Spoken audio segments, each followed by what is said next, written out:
Bismillahirrahmanirrahim. Assalamualaikum warahmatullahi wabarakatuh. Perkenalkan, kami dari Universitas Darun Najah.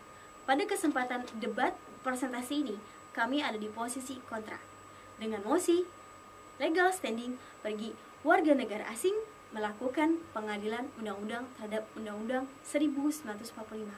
Saya Anissa Safitri Salsabila.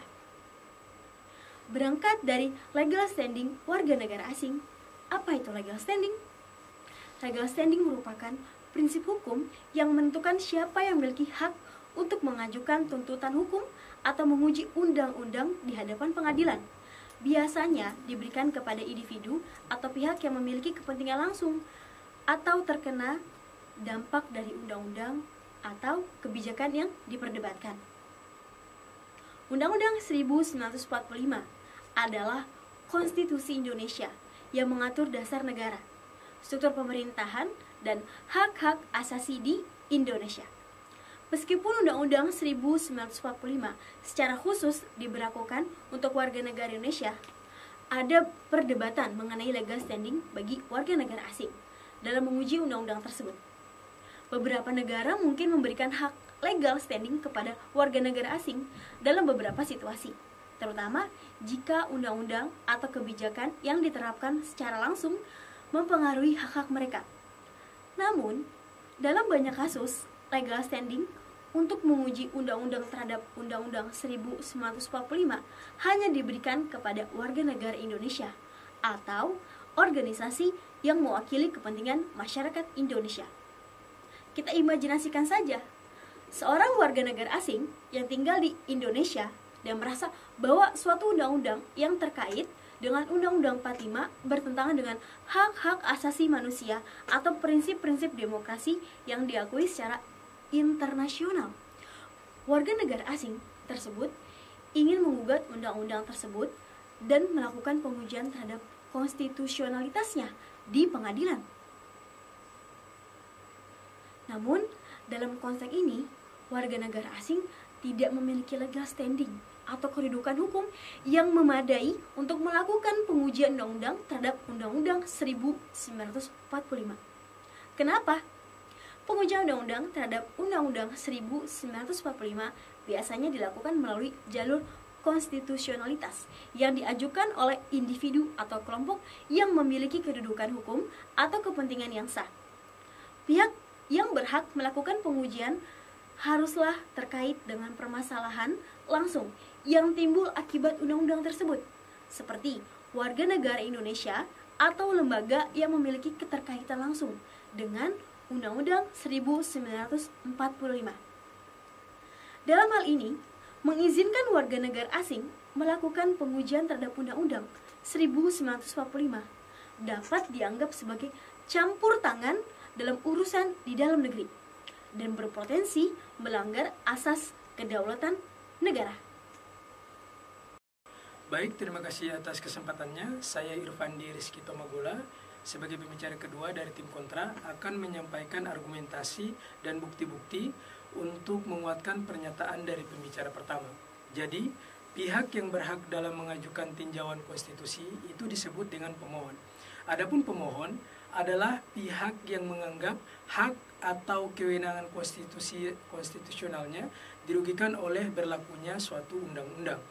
Mengenai siapa saja yang menjadi kualifikasi pemohon telah diatur dalam pasal 50 ayat 1 Undang-Undang Nomor 24 Tahun 2003 tentang Mahkamah Konstitusi yang terdiri dari pertama, perorangan warga negara Indonesia, kedua, kesatuan masyarakat hukum adat sepanjang masih hidup dan sesuai dengan perkembangan masyarakat dan prinsip negara kesatuan Republik Indonesia yang diatur dalam undang-undang. Ketiga, badan hukum publik atau privat.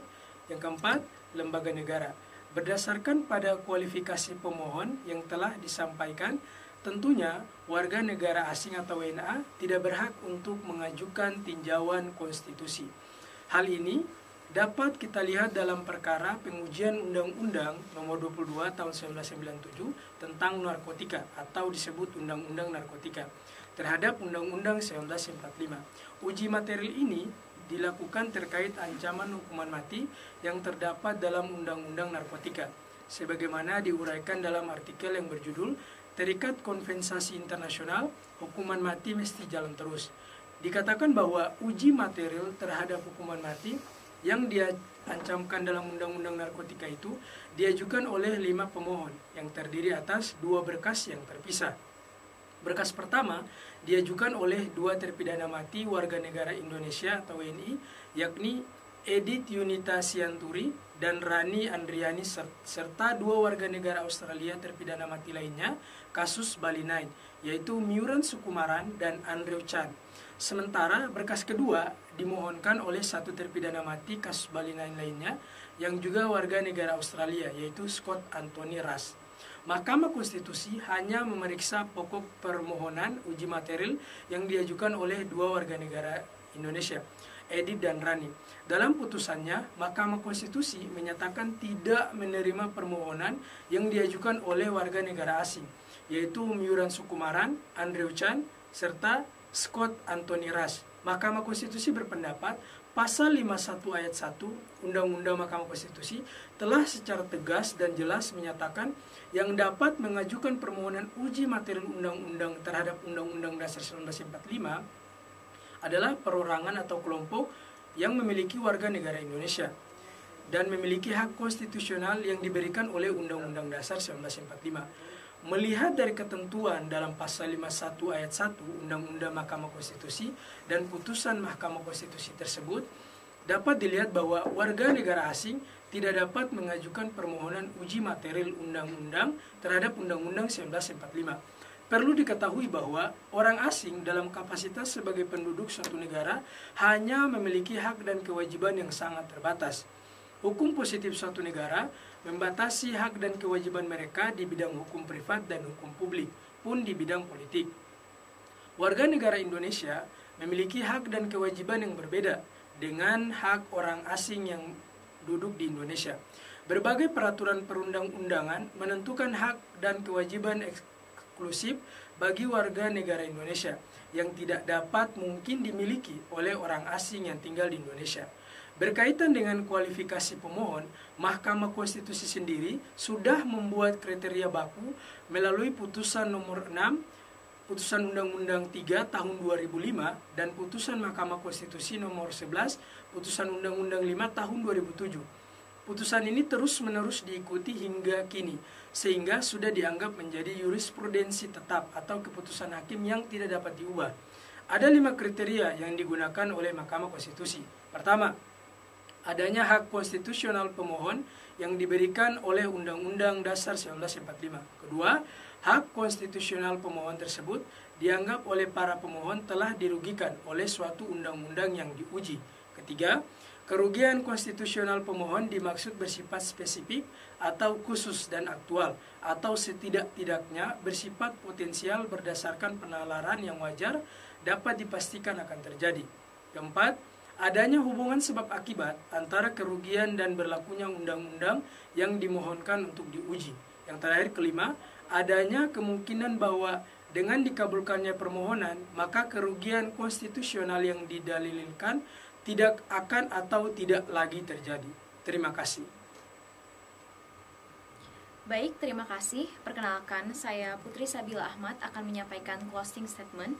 Berdasarkan pemaparan sebelumnya, dapat ditekankan bahwa warga negara asing tidak dapat melakukan legal standing pengujian undang-undang terhadap Undang-Undang Dasar 1945. Hal ini didukung oleh pasal 50 ayat 1 Undang-Undang Nomor 24 Tahun 2003 tentang Mahkamah Konstitusi yang mengatur kriteria atau kualifikasi dari pemohon atau pihak yang berhak mengajukan legal standing di Republik Indonesia.